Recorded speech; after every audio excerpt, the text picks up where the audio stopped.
You're listening to Southeast Radio's Business Matters with Karl Fitzpatrick in association with Wexford Insurances. Challenge us at Wexford Insurances 0818 31 30 30. I'm joined now by Jim Hughes, Managing Director of Innovate, a telecoms and IT service provider based in Gorey and in Dublin.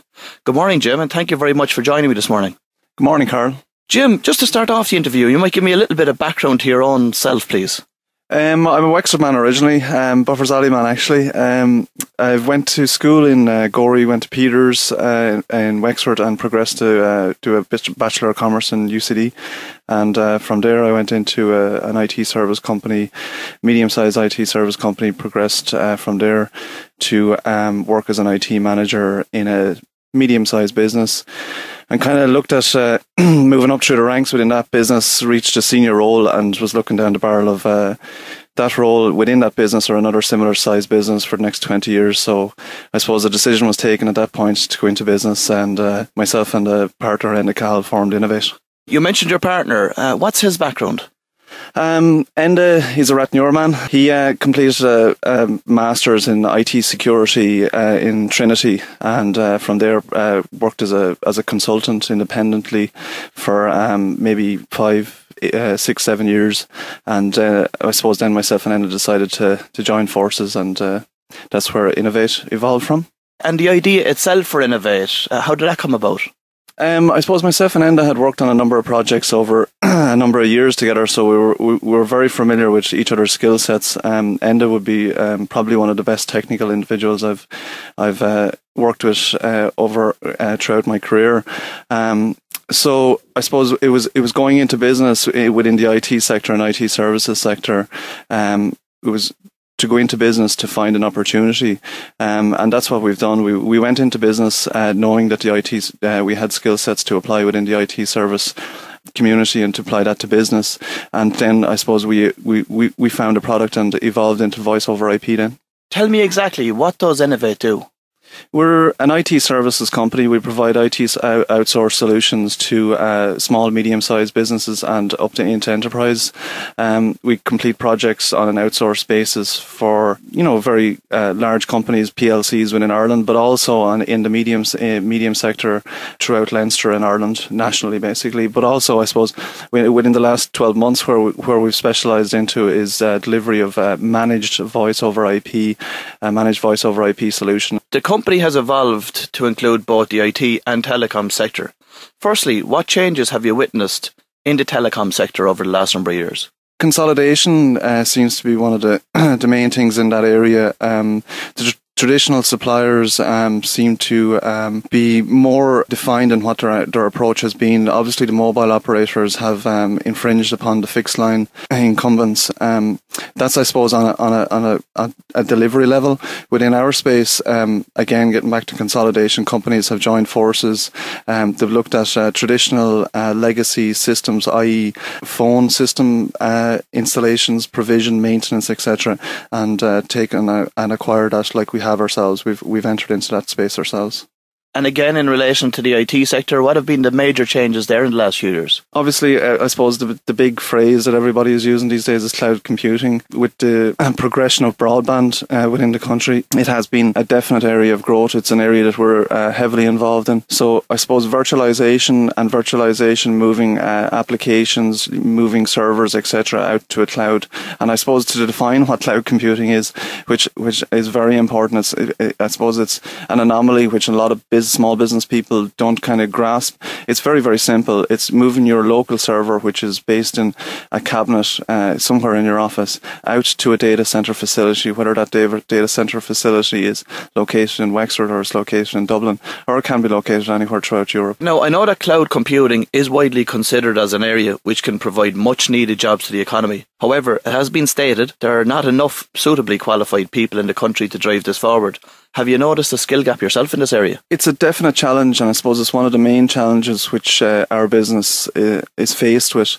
It's attracting the correct level of personnel. We've focused heavily on it over the last 3, 4, 5 years, Karl, and thankfully today we've an absolutely fabulous team. We've headhunted a number of individuals. We kind of try to avoid the recruitment process if at all possible. We draw upon our contacts and people we've worked with within the industry and the peripherals of. So I suppose, is there a shortage in IT skilled people? I don't think so at the moment. It's just trying to actually attract the correct level of individual is the difficult thing to do. I met with a company boss in the southeast recently, and his assumption in relation to it is that any of the highly skilled people have moved away from the southeast to Dublin because you have companies like Google and Facebook and that there. Again, have you seen this as an issue?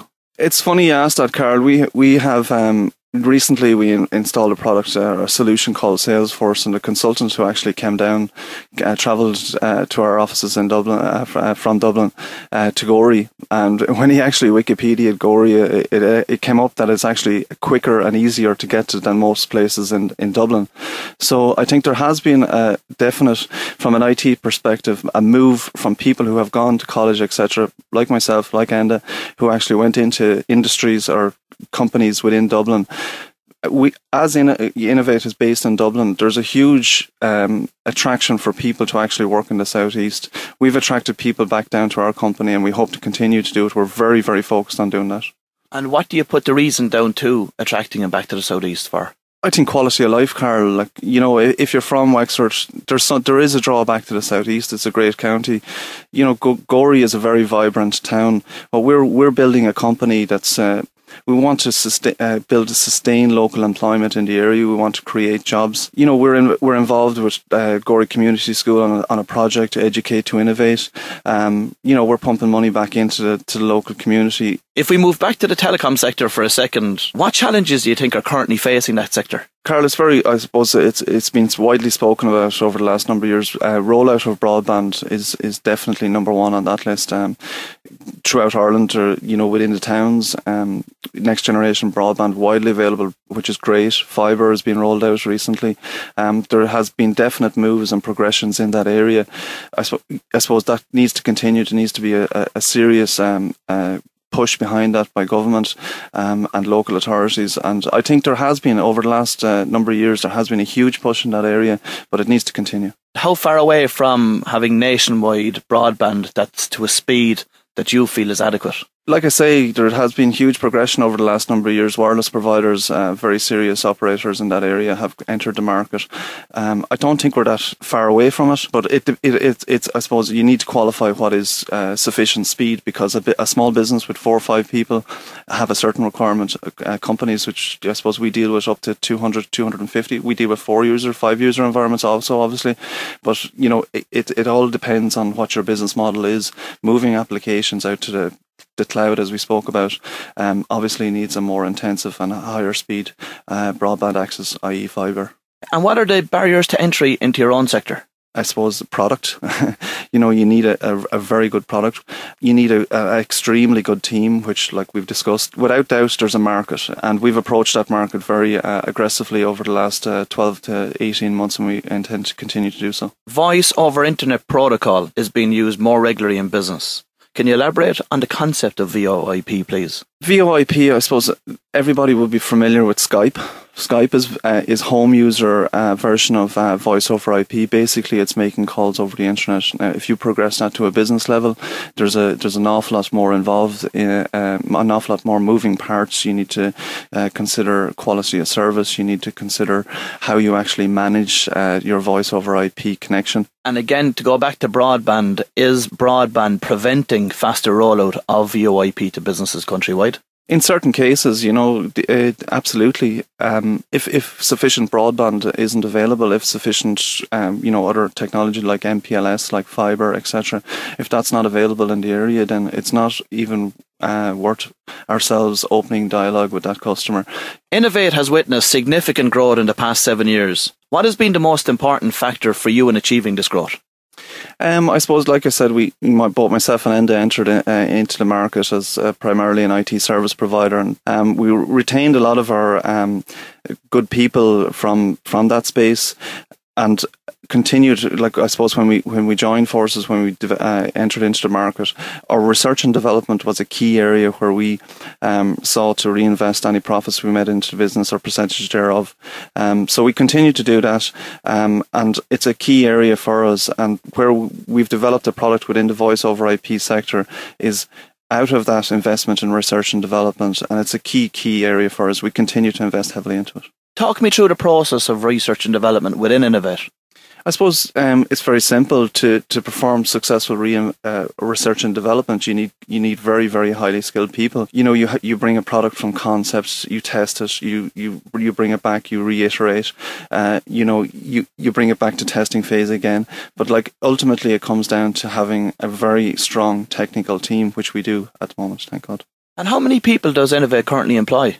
We've 18 on board now. We're looking to grow by an additional 50% within the next 12 months. So we're looking to take on highly skilled people. And I suppose it's one of the challenges that has faced the business over the last number of years is to attract that quality of person. And thankfully we've done so. And I suppose our aim and our goals are very much orientated around customer service. We have a great business development team, we have a great operations team, but customer service is orientated within the IT service sector, within the voice over IP sector, by technical people. If you have the right technical people in the right places, that will drive your business. Innovate has 2 offices, one based in Gorey and one in Dublin. What's the split between employees on both offices? We have 12 based in Gorey, so we have 6 in Dublin at the moment. And what functionality is in the Gorey office versus what's happening in Dublin? We're building, I suppose, a central of our technical expertise in Gorey. The great thing about the IT sector, Karl, is that it's location independent. 90% of what we actually do is remote support. We've built our network, our national network, in a hub and spoke manner, so that all of our connections, independent of where the customer is located, they're all linked back to Gorey. They're all managed out of Gorey. There's diagnostics set up on the sites, etc., all back to Gorey, our network operating centre.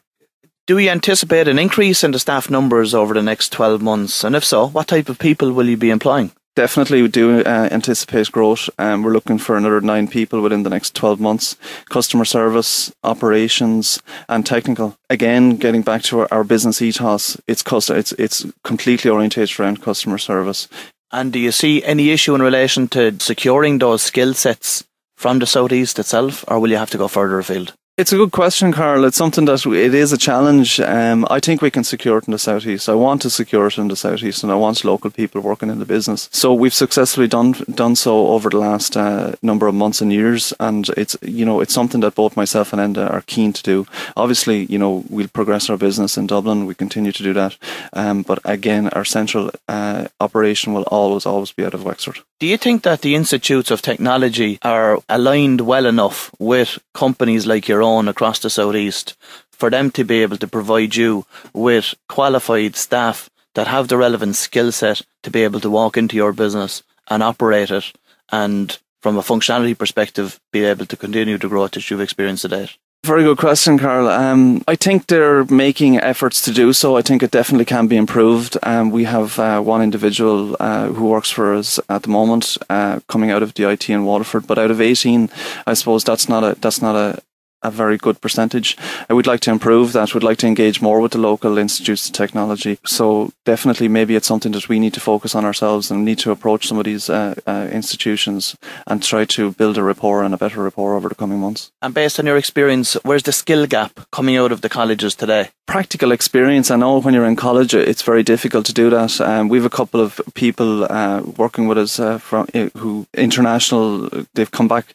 I suppose they're living in Ireland at the moment. They're not from Ireland. What I've noticed with those individuals actually working on our business is that within their college degree, they come out with an awful lot more practical experience, including the course that I suppose, or the degree that I did myself. It seems to be very theory oriented, and practicality is left until you actually enter the market, in the jobs market. So one of the recommendations you would make to the institutes is to focus more on work placements during the college term. I think so. Our door is always open for people who want work placements. No matter what sector they're coming from, whether it's business or IT operations, etc. It's something that we enjoy, bringing a student in for a couple of months, letting them shadow one of our people. I think it is a beneficial area for both, the company to allow our profile to raise within that institute, but also and ultimately for the person coming in, it gives them experience. It allows them to see how a technical operation works. The trends which are applicable to the IT and telecommunications sectors in Ireland also exist overseas. Have you any plans to enter international markets?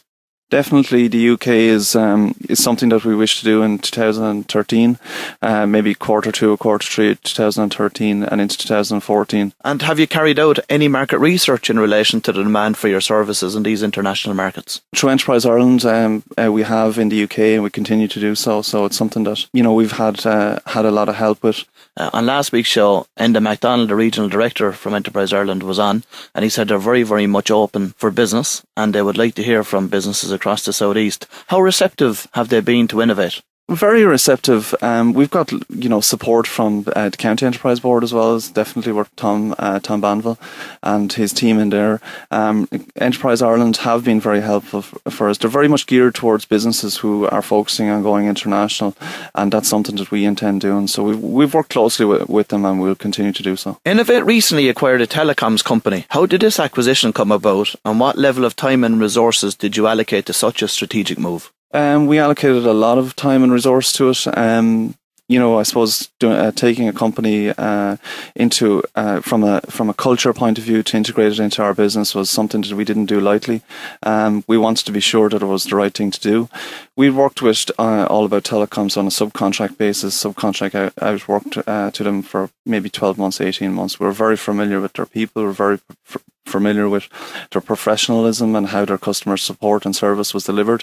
So it was something that, maybe over 12 to 18 months, it evolved into the right thing to do.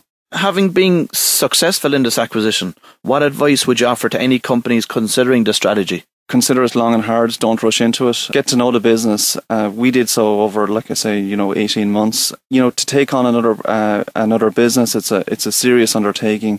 The biggest challenge is to make sure that the culture within that business meets your culture from a customer service point of view.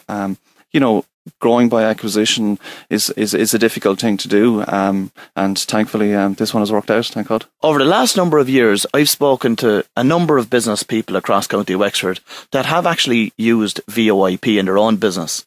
And two of the main criticisms that I've heard about the platform is that, number one, the call interference was a problem for them, and secondly, the number of drop calls they were getting was also an issue. How would you respond to that?